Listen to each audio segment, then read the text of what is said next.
Hi, I'm Lynn. And I'm Amanda, and this is The Pursuit of Badasserie, the podcast. This podcast is all about taking action and creating that badass business abundance and life that you want. Where we share stories, laughs, wins, and epic fails to show you the whole picture of the entrepreneurial journey. It's not just unicorns and rainbows, people. Jump on and follow us through this raw and witty roller coaster, where we get down and dirty and go behind the scenes of life and entrepreneurship. Get on it, get over it, and get after it. Hi, I'm Lynn. And I'm Amanda. Welcome to The Pursuit of Badasserie, the podcast. Yes, we are really stoked to have Mackenzie on today. Mackenzie is joining us from Delaware, and she is a former educator turned Pinterest strategist. I love that you use a movie quote. So she uses a movie quote, in the words of Johnny from Dirty Dancing, nobody puts baby in the corner, one of our favorites.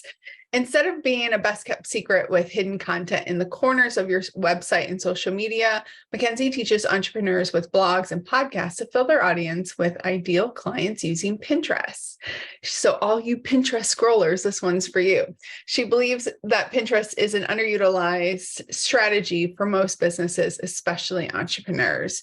We are really excited to have her on to give us more confidence and direction in using Pinterest and filling our rooms. Welcome, Mackenzie. Thank you so much for having me. I'm super excited, and I could talk about Pinterest all day. Me too. I love Pinterest. I make all of my clients use it. Most of my clients are like, what the hell is Pinterest? Like, why are we doing this? And I make them all do it. And it's not what people think. Like, it's not like Instagram. It's not like Facebook. Like it's a search engine. So it's like Google, but awesomer. And I have always called it's like my digital hoarding. So I'm a very organized, like minimalist person, but I will hoard my life away on Pinterest with everything that I think I need. And that's what we want. What's what I want my clients to do is to really utilize Pinterest as a way to reach out. And it's evergreen. Like, this is stuff that will be on there forever and will be searchable forever. So it really goes a long way. So tell us a little bit about how Pinterest can help you grow your audience and your email list. For sure. So with Pinterest, and first off, thank you for stating that it is a search engine, because that's like the biggest misconception, is that people think it is just another social media platform. But what's awesome about Pinterest is it's not so much conversational like you are in like Facebook and Instagram posts. It's very much cut and dry. This is what my content's about. If you want to read it, click through and get to my website, which is fantastic. So with Pinterest, anything with a URL, you can create a pin for. So you can create a pin for all the pages of your website. You can create a pin for YouTube videos. You can create a pin for your blogs and podcasts. And it's so easy for entrepreneurs to utilize because, after you get so deep into putting out so many different blog posts or podcasts, your content gets buried on your website. So by adding it to Pinterest with SEO and your keyword phrases, then it's really becomes searchable and accessible to anybody that's looking for it. Because, like, we're filming this podcast now, whereas maybe in a year from now, somebody might need this information, but it's on your website and there's how many other episodes above it and below it. So this really helps people get to the content that they're actively searching for through Pinterest, which is amazing. That's amazing. Amanda, are we on Pinterest for our podcast? We are, because I love Pinterest and I could spend all day. It's like when other people talk about scrolling Instagram all day, I'm like, no, I could scroll Pinterest till the cows come home. I think I actually have like 4 different Pinterest accounts for different businesses. And I will go on there and be like, I'm going to do this. And it's addictive. I love Pinterest. It's like my favorite place to mindlessly scroll. I love that. And for those of you who aren't on the Pinterest train yet, I say, I am in your camp. I'm just learning Pinterest. So I'm really excited about this because I understand the idea around Pinterest. And I do also love that, Amanda, you called it a search engine, because when you can look at things differently, when you don't put everything in the same box, you're able to approach it differently and see the value that it provides differently versus it just being, the go-to scroll, like my favorite news feed at the moment, Instagram. But I am really excited about Pinterest. So what would you say, what made you get into this? Like, what made you get into Pinterest in the way of entrepreneurship and really helping people utilize it as the best tool? So my background is teaching. So my whole job as a teacher is to make sure that I'm inspiring and getting kids to learn what they need to know. And that's ideally what Pinterest does. So Pinterest's main goal is to inspire its users to find the information that it needs to do whatever it is that they want to do, whether that's, the stereotypical DIY project or recipe, or if it's, post-COVID, oh crap, I need to find a side hustle. Let's look up some business content and try to figure out what I can do to help supplement some of my income. So Pinterest is all about getting people the information that they need. And that's really what I was doing as a teacher. I was making sure that my students were getting what they needed to move forward and to progress. And so a little fun fact, 463 million people visit Pinterest monthly. So you have the ability to get in front of that audience with your content using your keywords that people are actively searching for. So you're not just like, oh, I really hope my content's shown to the people that I want it to see, or to the people that I want to see it in, like, say, other social media platforms, whereas people are looking for this content. So you're more likely to be seen by those people. And with Pinterest's main goal is, like, think of it as like the top of your funnel. Like, Pinterest is getting people to go from their platform to your website to where you can capture their email. So once you have that, you own your own email list. You're able to continue to nurture your community through your emails. Whereas if you solely focus on Facebook and Instagram, if you're ever put in Instagram jail or Facebook jail, you can't reach your people. So this gives you a great avenue to have something concrete that you own, that you can continue to nurture your audience through your email sequences. And I feel like it's also important to note that Pinterest really is for every type of business, because I know a lot of people assume that Pinterest is like homewares and recipes only. And I understand that, because that is a lot of Pinterest. I mean, I was on there today doing that. So I get that. However, it really is, every niche is represented there. So, I mean, today, if you want to delve into what I did today, I went on Pinterest and I looked up a recipe for dinner, which I cooked and it was delicious. I made a pool noodle sprinkler for my child. I looked up costumes for Halloween, don't judge. And I looked up some like sewing tutorials, and then I looked up some business stuff, like all in the span of, I don't know, 20 minutes. I looked up all those things, and I actually actively went out and I signed up for somebody's newsletter. So it does cover all genres. So for those people who think like, oh, I shouldn't be on Pinterest because I'm not an interior designer, or I don't do, kids lesson plans or something. That's not what Pinterest is. It really is it's a wide encompassing search engine. So it covers everything you could think of on Google, but in Pinterest. I love it. And like, I truly challenge everyone listening to go into Pinterest and search your niche, search what topics you talk about in your business, and see what comes up. Because I guarantee you're going to find content around that same material, which means you can be there as well. And the fabulous thing about Pinterest is 97% of the people on there are unbranded, meaning you're not going up against high corporations. You're going up against everybody's on an even playing field when it comes to utilizing it for your business, as well as 80% of people are there to buy. People go there to find what they're looking for and to take action. So you're really able to get the action takers into your ecosystem, to really get them to, like you said, sign up for a newsletter, sign up for an opt-in, anything like that, to where they're taking action. They're not just mindlessly scrolling, so they're there searching specifically for something. That blows my mind.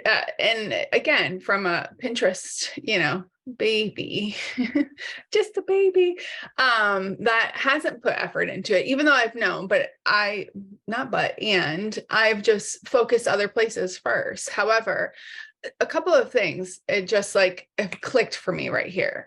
Not just the search engine, but also how effective and how efficient this is. Like, I am one who doesn't want to waste people's time, don't want to waste my time. And to be able to go in and pull up what I want, when I want, without just stumbling upon it. And I'm not saying that you can't necessarily search in the other places, but this is like, I want specifics. I need to go here and see this. That's number one. Number two is the reminder that we are on a more of an even playing field, and that it is for, more for those that are small businesses, and, the startups, even the solopreneurs. And that just really, I don't know why all of a sudden that clicked, but that's brilliant for those that are wanting to actually, because you can use it two different ways. You can use it not just for your own inspiration, right? But also for your business, like a competitive edge, because you can actually see what other people are doing, up-level yourself in a more concise way, at least on the Pinterest level. Because I do that all the time. Like when I rewrote my website stuff, which we'll be updating soon. Hopefully by the time this podcast comes out, I'll have my new website up. But I went and searched like the most, the coaches and consultants that were like me, that had other coaches and consultants that they worked with and all these other factors, and found sites and looked, because the content's not new that's out there. We're just repurposing all the content that's out there. Like, we're not creating new information. And so to be able to get inspiration like that, I mean, my mind is just like, I'm all over the place, but my mind is just like bing, bing, bing, all of a sudden with that. It's just a great aha moment for me. So thank you. I appreciate that. Of course. And like, with Pinterest, it's not, another difference with social media is you don't have to be in the Pinterest platform daily. You know what I mean? Like, I go in maybe once a week, maybe bi-monthly, and update my content to have it going out and scheduled out. And it's not like where you don't have to be like on Facebook where you're constantly engaging with your audience. It's not like that. It's, you put it out there and let it be seen. And and I always tell my clients, I'm like, once your content is, or like once your account is strategized and optimized and you're in the flow of it, you should really only be in Pinterest for 4 to 5 hours a month doing your marketing, because it's not something that has to be touched every day. You don't have to be in there for the algorithm to work for you. Yes. I think that is so important, because who couldn't use a few more hours of their life? So do you have any like best practice suggestions that you have for entrepreneurs who are just getting started in Pinterest? For sure. So first, I would say make sure you have a business account, because then once you have a business account, you can connect your business account with your website, and then you can get all the juicy analytics from that. You can see what content's being clicked on, what pin graphics are being clicked on as well. So you can kind of help hone in your strategy of like what aesthetic your audience is liking and what they're not. And you also can use that information to really tell you, okay, so I'm talking about Pinterest and social media. Well, my Pinterest content's doing a lot better than my social media content. So that way in the future, when I'm creating new blog posts and podcasts, I can kind of focus a little bit more in that direction. So it helps you kind of get the information, or helps you like guide where your future content is going to be. I would also suggest that you do your keyword research within Pinterest. Use Pinterest to find all the information, all the keywords that you need, because it's a search engine. So you want to do your research there. Use the search bar. And then lastly, my biggest thing is, when you're creating your pins, I know everybody loves a nice fancy script font. We don't want that here, because people need to be able to see it as they're scrolling and be able to read it, to be like, oh, as you're scrolling through, it needs to be able to click for that person that they need that content. So just make sure you have clear, concise graphics that tell what your content is about, because ideally that's what Pinterest is. It's a visual search engine. So that graphic is the first step to grabbing your audience's attention. Speaking of graphics, what graphics do you feel do the best on Pinterest? And we've had this conversation. I have this conversation a lot with my content managers about like certain platforms, social media. Like my picture is going to grab more than like a graphic and certain colors. So what would you suggest as graphics? And I love that you said clear, concise. Amanda and I went through that with our books and even with our postings and stuff. Like I love a fancy script, but if you can't read it, what's the purpose? So, going back to the picture, what kind of graphics are you talking about that is best for Pinterest? So I love that you brought this up. So with Pinterest, I try to, it really is, you have to take into consideration your audience. So what I do when I'm starting out in a new account is I create maybe 7 to 10 templates of different types of aesthetics. So I'll have one with like a full picture stock photo or whatever. If I can pull a photo that's, if it's a recipe, a picture of the actual food that you're creating.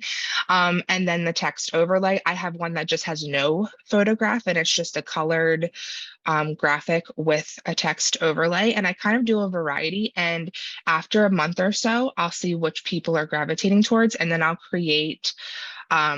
change out the ones that aren't doing so well with ones that are more like the ones that are doing well. So that way you because like every audience is different. And like, that's what I love about Pinterest is like, you're able to put out these different types of graphic to see where your audience is really gravitating towards. And it might be two different, it might be like completely like, opposite ends. Your non-photograph with the text overlay might be doing really well. And then a full photograph, maybe not half and half. I know like a lot of times people do like half of the pin will be a picture and then the bottom will be the text and things like that. So you kind of really have to play around with it. But I definitely, you want it to be clear and concise with what you're talking about. If you are using a stock photo or a photograph, you want that to be reminiscent of what the actual post is about. You know what I mean? You don't want to be talking about marketing and then have a cute puppy on your pin. You want it to be like reminiscent of what you're actually talking about, because Pinterest will ding you for that. Pinterest will be like, oh, well, this graphic does not have any like resemblance of what they're talking about in this post. So we're not going to really show it to a lot of people. So just keep that in mind. And I create 7 to 10 graphics per piece of content. So you're really able to do that research and really see where your audience is landing. It's like a manual A/B test. Keep them up though. Like you keep some of those, if I'm understanding correctly, you're keeping some of those graphics up. So if you have 2 that are doing really well, even though they're different, you still keep them up in Pinterest. You don't take them down, correct? Oh, you don't take anything down. You just keep putting it. Don't take anything down. Just keep putting it out there. Yeah. We don't, if it flops, you just keep moving forward. Just change the graphic and move it forward. Yep. Yeah. You don't have to go backtrack on anything. And that's another thing. If you're starting out for your business and like say, especially if you transitioned your business from something you started out in one place and are moving to another place, don't go back and delete. Just move forward. Don't make more work for yourself. Just move forward and put out the content and optimize your account for your new niche or topic or whatever you're transitioning to. Yeah. And that goes for branding too, because I had a client who wanted to go back and readdress all of their pins that they'd ever done because they rebranded. I'm like, oh my God, don't do that. That sounds horrible. That sounds horrible for everybody involved. The only thing I would suggest doing is like, say you have something that's doing really well, but the link is broken. I would suggest going back and fixing the link. But yeah, if your branding changes, you just keep going, just move forward. Don't look back. So do you have any advice or pros and cons on using the Chrome extension for Pinterest, where you can just kind of like find any picture and click on it? Is there a pro to using that versus something else, or should you always do everything inside of Pinterest? So when you're creating your pins for Pinterest, I suggest you create new graphics for that and not use what you've used inside of your blog or podcast. Now you can, for one of them, You know what I mean? Like, don't definitely do that. But I suggest, because you want it to be your sizing to be correct, you want it to be clear photographs. So I would suggest going in Canva and totally free Canva it up. Like, you don't need to pay for it, but create graphics in Canva. And because the pins that you actually, or the photographs and pins that you actually put in your podcast or blog might not meet the aesthetic of all of your audience. So this really helps you kind of like put your feelers out to see what's going to do well with your audience. But I suggest doing everything within Pinterest. Pinterest really likes you to use their platform when scheduling content. So I suggest you schedule all new content using Pinterest. And then if you want to, so like, I say there's 3 types of pins. There's a gold pin, a silver pin, and then a bronze pin. A gold pin is the first time you use a URL and a new graphic. And then you have silver pins, which is an already used URL and new graphics. And then your bronze are things that you've already published to Pinterest, same graphic, same URL. For that bronze material, I would suggest using a third-party scheduler like Tailwind. Now, not to be on a tangent, but Tailwind is, I'm not affiliated with Tailwind.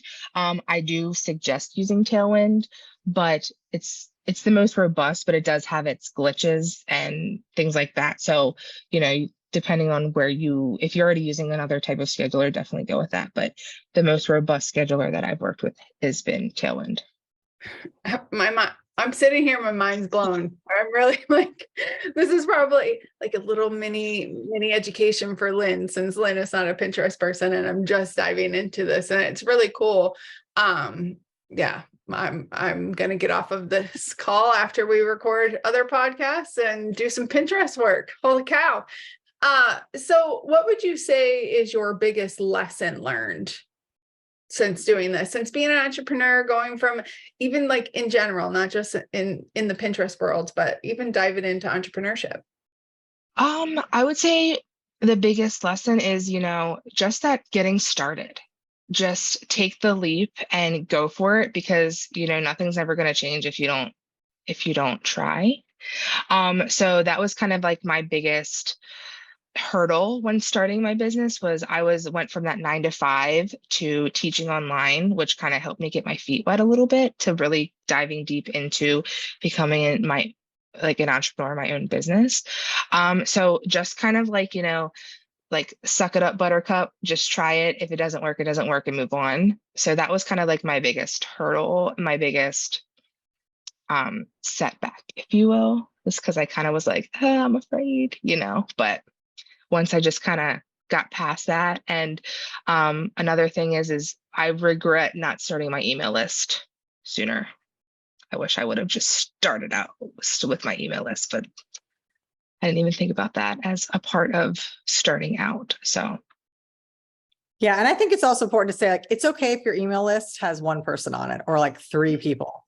And it's okay if it has 10 people on it for 5 years, as long as those are good people, it doesn't really matter. So I know people are like, oh, I have 50,000 people on my email list. Like, that's great, but it's okay to just have 2. Like you can start small, and you said start early, because like you said earlier, that if Facebook kicks you out, if you get banned on Instagram, those people are gone. But if you have them on your email list, they're on your list. So, that's a good tip, to start it early, start it now, because it can't hurt.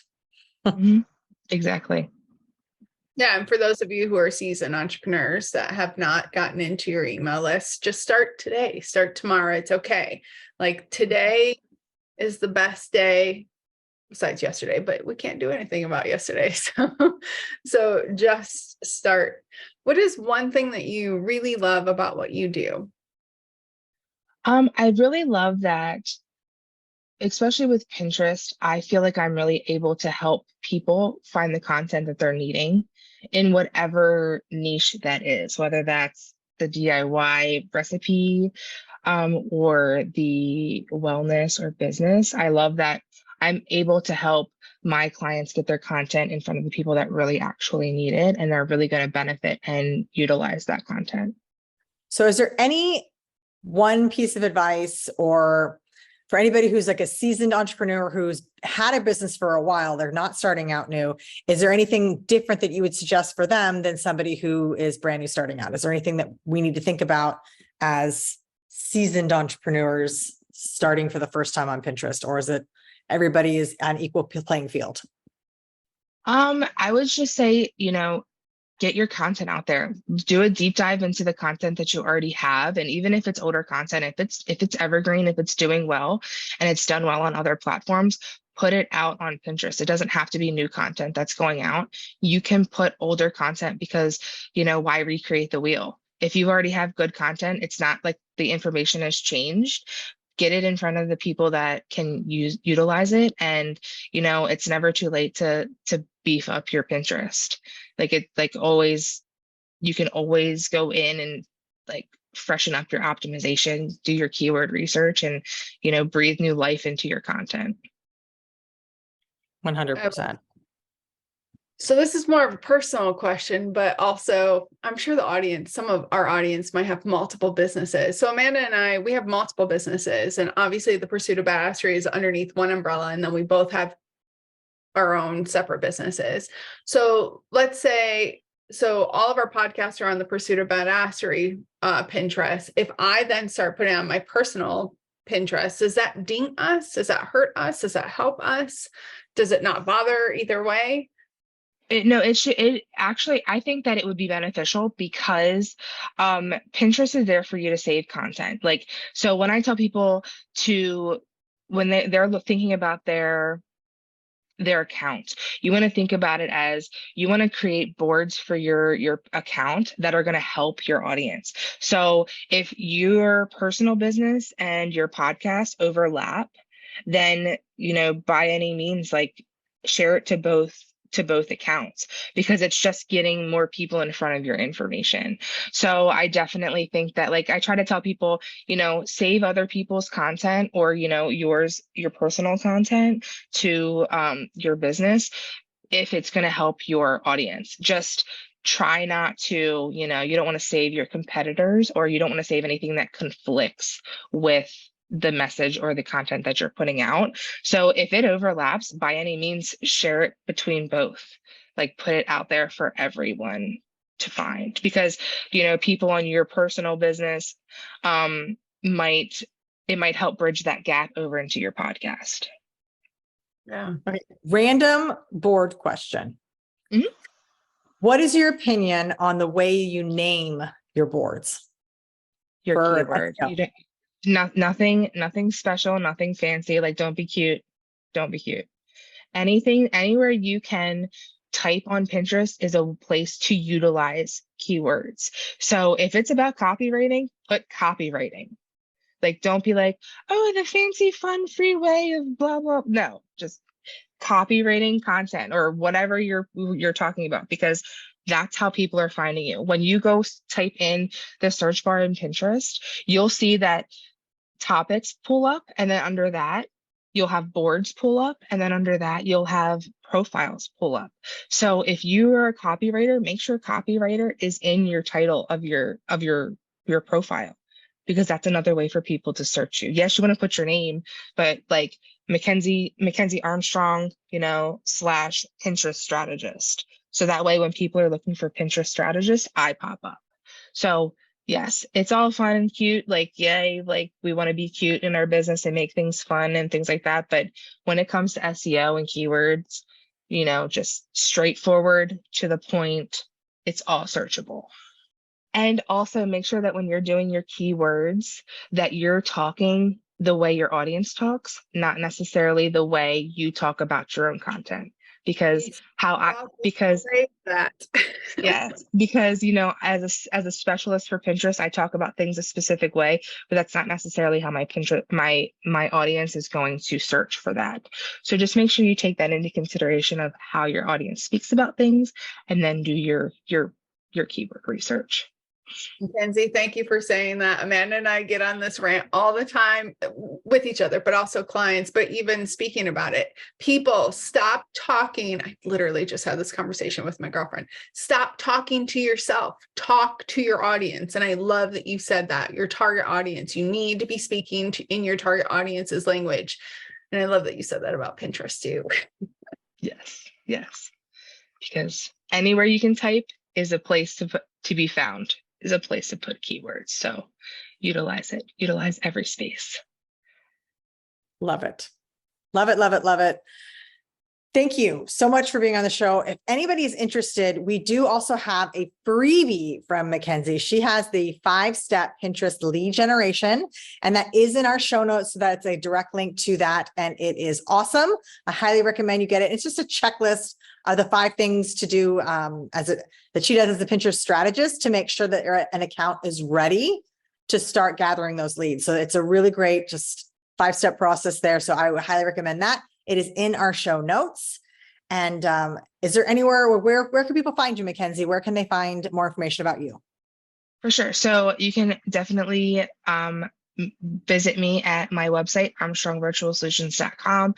And then also I spend a lot of time on LinkedIn for Armstrong Virtual Solutions, like just because, Pinterest doesn't have that conversational piece of things. So LinkedIn kind of lets me chat with people. So I hang out there more than Facebook and Instagram. So great. Love that. And obviously Pinterest people, hello, you can see your content on Pinterest. Oh, Mackenzie, this has been eye-opening. And no, we really appreciate having you on. And I'm really excited to dive into the Pinterest pool a bit further. Definitely a lot of ideas, and I see how that can work. So thank you so much for being on. Thank you so much for having me. I had so much fun chatting. Yay. For sure. Well, everyone, action step today. If you don't have a Pinterest account, go ahead and sign up for one. As Mackenzie said, make sure it is a business account. There's a lot more analytics in there on the back end. It's a much better place to be, and start your first post. So today, if you have not made a Pinterest post, make one. And if you already are on Facebook, Pinterest. If you're already on Pinterest, then your goal is to pick one of your posts, check the analytics for it, and then, post 5 or 6 more times on that same one. So repurpose your content and do a little A/B test to see what kind of graphics work, what kind of verbiage works, check your SEO, check your keywords, and let's see if we can boost those numbers just a little bit more as your action step for this week. Absolutely. All right. Thank you all for tuning in. If this podcast inspired you, you got lots of good nuggets, please hit like, share, all of that good stuff, and subscribe and share with all of your people who are on the Pinterest journey or just starting off. So till next time, get after it. All right, everyone, it's not enough to just listen. Now you've got to put it into action. We are so excited to see what you do next. If you enjoyed our show, please leave us a review on iTunes. And to find out more about what we're doing, visit us at thepursuitofbadasserie.com.